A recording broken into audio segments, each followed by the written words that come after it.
A dissipative system is a thermodynamically open system which is operating out of, and often far from, thermodynamic equilibrium in an environment with which it exchanges energy and matter.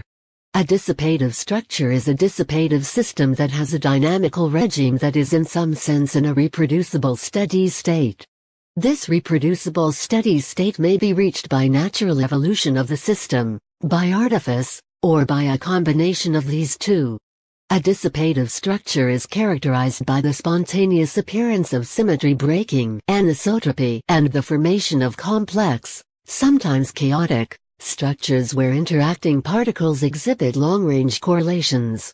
The term dissipative structure was coined by Russian-Belgian physical chemist Ilya Prigogine, who was awarded the Nobel Prize in Chemistry in 1977 for his pioneering work on these structures. The dissipative structures considered by Prigogine have dynamical regimes that can be regarded as thermodynamically steady states, and sometimes at least can be described by suitable extremal principles in non-equilibrium thermodynamics. Examples in everyday life include convection, turbulent flow, cyclones, hurricanes and living organisms.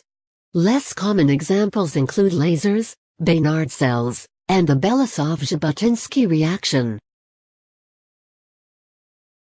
Magnetohydrodynamics is the study of the magnetic properties of electrically conducting fluids. Examples of such magnetofluids include plasmas, liquid metals, and salt water or electrolytes. The word magnetohydrodynamics is derived from magneto meaning magnetic field, hydro meaning water, and dynamics meaning movement. The field of MHD was initiated by Hannes Alfvén, for which he received the Nobel Prize in Physics in 1970.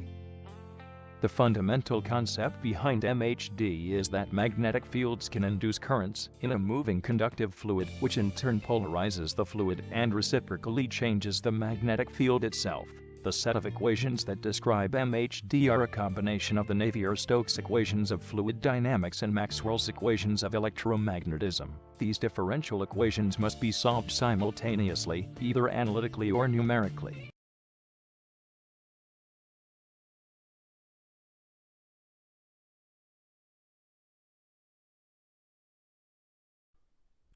Isolated systems tend to evolve towards a single equilibrium, a special state that has been the focus of many body research for centuries. But when we look around us, we don't see simple periodic patterns of motion everywhere. The world is a bit more complex than that. And behind this complexity is the fact that the dynamics of a system may be the product of multiple different interacting forces, have multiple attractor states, and be able to change between these different attractors over time. Before we get into the theory of this, let's take a few examples to try and illustrate the nature of nonlinear dynamic systems. A classical example given of this is the double pendulum. A single pendulum without a joint will follow the periodic and deterministic motion characteristic of linear systems, with a single equilibrium that we discussed in the previous section. Now, if we take this pendulum and put a joint in the middle of its arm, so that it now has two limbs instead of one. Now the dynamical state of the system will be a product of these two parts interacting over time, and we will get a nonlinear dynamical system.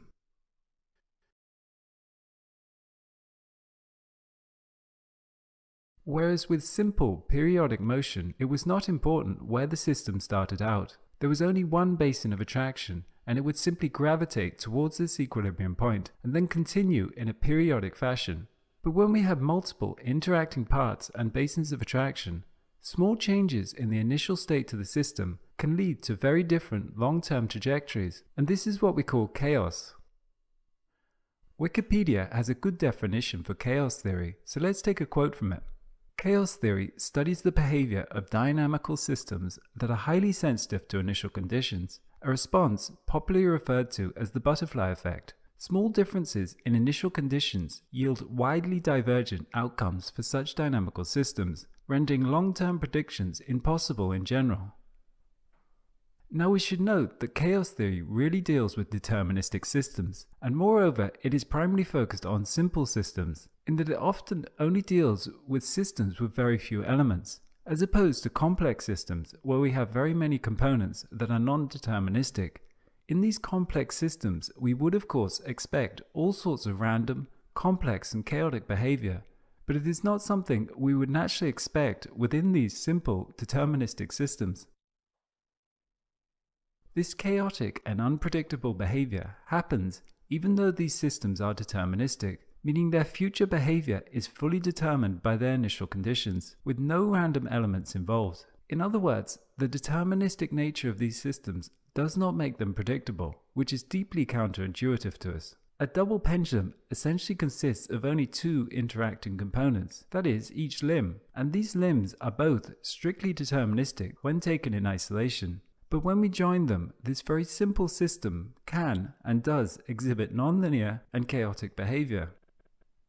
This once again reveals to us the source of nonlinearity as the product of the interactions between components within the system. In these chaotic systems, unpredictable behavior emerges out of the interactions between components. Although chaos theory deals with simple nonlinear systems, the phenomena of sensitivity to initial conditions is also a part of complex systems, as we might expect. In complex systems, this sensitivity to initial conditions can be very acute during particular stages in their development. During what are called phase transitions, when they are far from equilibrium, small fluctuations can push them into new basins of attraction.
New science and technology are changing the way we predict severe weather. With advanced computer models, forecasting where a tornado will touch down even an hour or two from now is no longer just science fiction. The NOAA National Severe Storms Lab hopes to capitalize on this technology with a project called FACETS, short for Forecasting a Continuum of Environmental Threats. It's a complete reinvention of the watches and warnings the National Weather Service currently uses. When the Weather Service issues a tornado warning now, it's for a very large area, and everybody in that area gets the same message. What we are doing with FACETS is honing in on the area where the threat is greatest, and individuals will get their own bit of information every half mile, updated every 2 minutes, so that it becomes a personal forecast telling you exactly what your risk is at that location.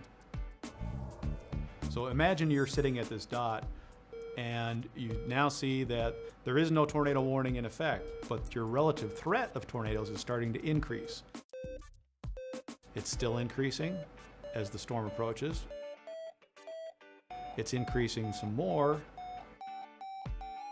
Now the tornado warning is issued. And so for people who have low risk tolerance, like hospitals or schools where they need advance notice, if we can give information indicating that there's a lower risk but it's increasing before the standard warning would be issued, they can take action ahead of time and have a longer lead time to protect the people that they're serving. Another example shows where you are outside the tornado path, but you're in a tornado warning, but the path of the tornado is actually to the north of that location. So even though they were in a warning, with the FACETS approach, they didn't get overwarned for an event that did not hit them. Before FACETS can go live, there's still much work to be done. Researchers are working with both forecasters and social scientists to ensure information is communicated clearly and that people know what to do. Learn more here and follow us.